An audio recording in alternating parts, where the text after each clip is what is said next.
Eu estou com muita raiva, cara. Tem muita coisa que eu odeio acontecendo. Cadê o Half-Life 3, cara? Eu tô com muita raiva nesse momento.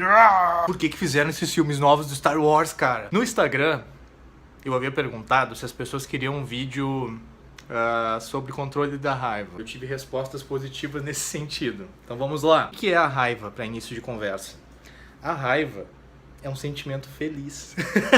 Não deu, eu não consegui, foi mal. A raiva é uma das emoções mais primitivas que todos os seres humanos têm. O que é primitivo?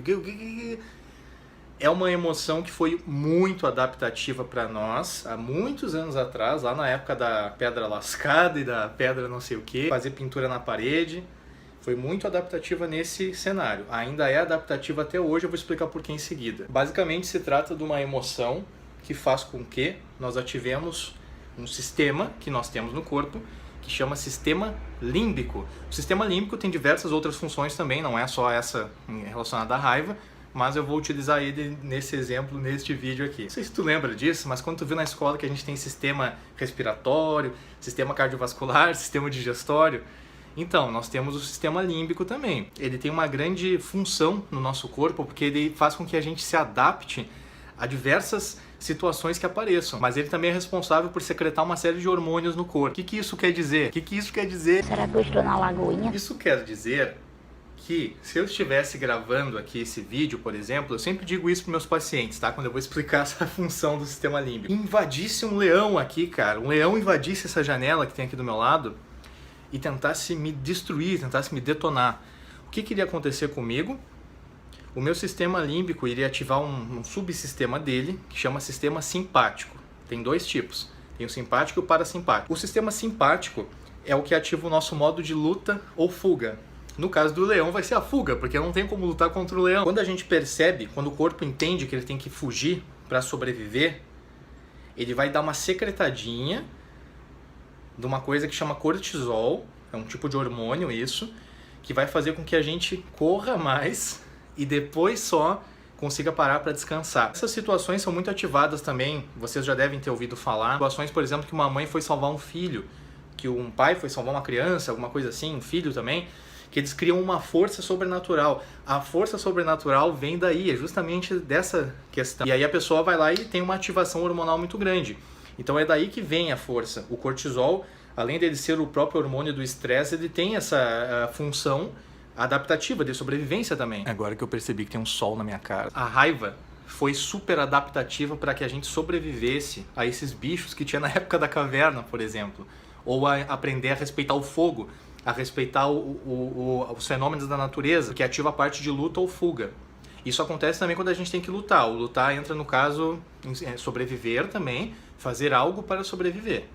Pode ser uma briga física de fato em si. Tá, mas por que tu tá falando isso aí? Eu só quero ficar mais calmo. É importante a gente entender como é que o nosso corpo funciona, porque das próximas vezes que ele fica ativado, tu sabe o que tá acontecendo. Não é com uma ou duas técnicazinhas só, sem entender a base, entender o contexto, de onde as coisas vieram, que a gente vai conseguir controlar as coisas, tá me entendendo? Ok, nós aprendemos até agora então que a raiva foi adaptativa, que ela serviu para uma série de coisas, que ela serve para coisas até hoje.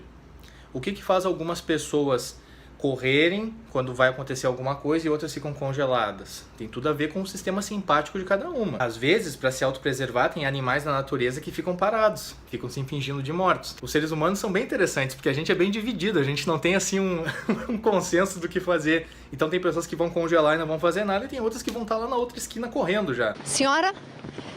O sistema parasimpático é o contrário do sistema simpático, nesse sentido. Eu tinha um professor que ele gostava de dar o exemplo do leão e da lasanha. Inclusive eu roubei o exemplo do leão dele. A lasanha é quando a gente faz uma refeição, por exemplo, come bastante, e aí dá o soninho.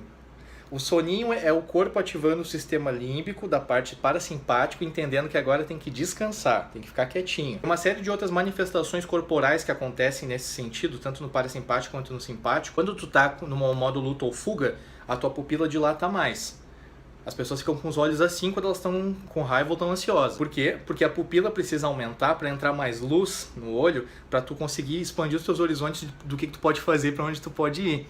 É por isso que de noite os gatos também ficam com a pupila desse tamanho, pelo mesmo princípio de luz. É como se fosse um diafragma de uma câmera fotográfica. Quando a pessoa está no sistema parasimpático, a respiração dela vai ficar mais devagar. Imagina, né? Depois de comer um monte de lasanha, tu vai ficar respirando devagar. Mas quando é o contrário, é o sistema simpático, a pessoa fica hiperventilando, fica... Por que isso acontece? Porque tem que mandar sangue para todo o corpo rápido, principalmente para o cérebro. Tem que oxigenar todas essas células aqui, porque precisa correr ou precisa lutar. É um dos dois. É por isso que algumas pessoas que depois que iniciam um princípio de briga, elas ficam assim, porque o corpo está se preparando para isso. Olha que legal que é o nosso corpo. Ah, meu, mas tu falou um monte de coisa aí, ainda não tá servindo para mim. Vai servir, meu amigo, calma. Eu expliquei uma série de coisas aqui sobre a funcionalidade adaptativa desses sentimentos, certo? E eu havia dito também que a raiva é uma coisa bem primitiva. Tendo isso dito, nós temos algumas outras emoções que também estão grudadinhas com a raiva nesse sentido de sobrevivência. Essas emoções, digamos assim, os hormônios que são secretados pelo cérebro para ativar elas, todas ficam próximas ali do hipotálamo. É uma partezinha muito específica da nossa cabeça, que fica bem no meio da cabeça, no centro dela, que é responsável por secretar esses hormônios mais primitivos. Gabriel, eu tô quase desistindo desse teu vídeo, assim, eu não tô entendendo. As emoções mais primitivas, por serem desta forma e por estarem localizadas aonde estão, elas se ativam mais rápido. Elas se ativam mais rápido se a pessoa não faz terapia e não cuida dessas questões, tá? Mas em termos de ativação, ver o evento acontecendo e já querer secretar para tu sobreviver é muito rápido, é rapidinho. Então a gente aprendeu o que é a raiva, qual foi a função dela ao longo da história e qual é a função dela hoje também, da onde é que ela vem e por que ela aparece tão rápido.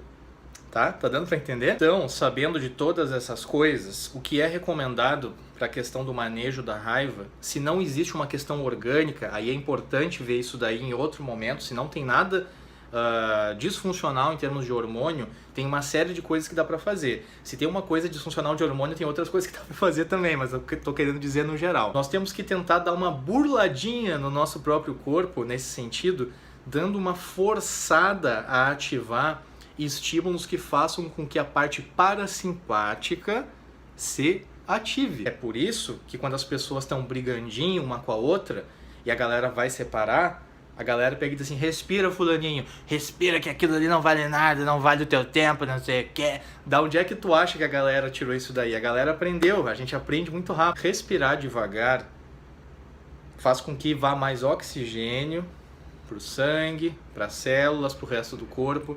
E aí o corpo começa a entender que ele não precisa lutar, que ele está tendo bastante oxigênio, ele não precisa mais ficar assim, sabe? Ele não precisa, porque tem novos estímulos ali mostrando que tem que se acalmar. Se tu tenta fazer isso de maneira consciente, é melhor do que uma pessoa dizendo para tu respirar.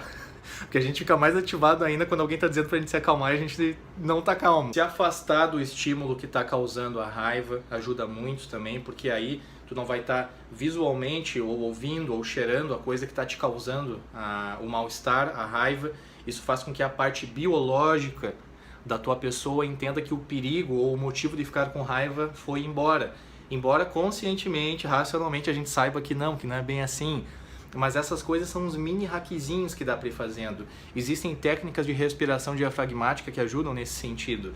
Tem uma série de coisas muito parecidas no tratamento de ansiedade que a gente utiliza para o manejo de raiva. Mas com certeza a principal delas e a mais importante é o autoconhecimento. Saber por que aquilo te deixou com tanta raiva. Por que será que te deixou desse jeito isso?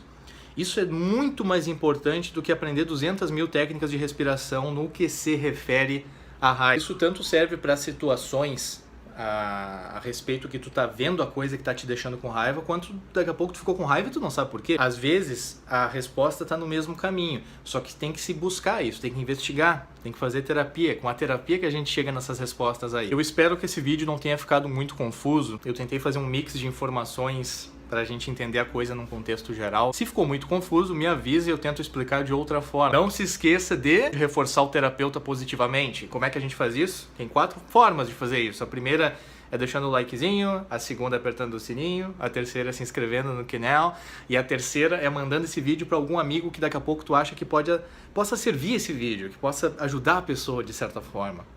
Tá bom?